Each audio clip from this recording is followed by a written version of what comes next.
Ito na ang resulta ng aking ginrafting na kalamansi at idinugtong ko sa puno ng kiyat-kiyat.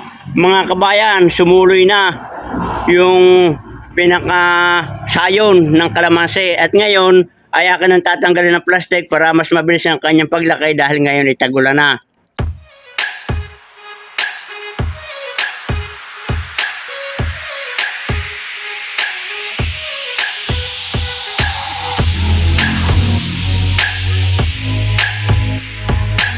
Ito na, dahan-dahan ang ating pagtanggal mga kabayat, baka maalis yung suloy.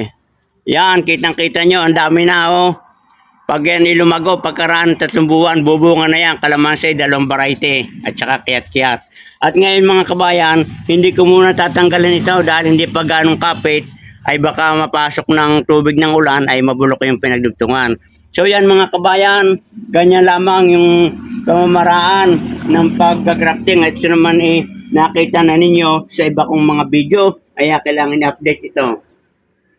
Good luck and good health at naway kayo nasihan, kayo nalugod sa aking video na ito ng pag-grafting. Magandang araw kabayan.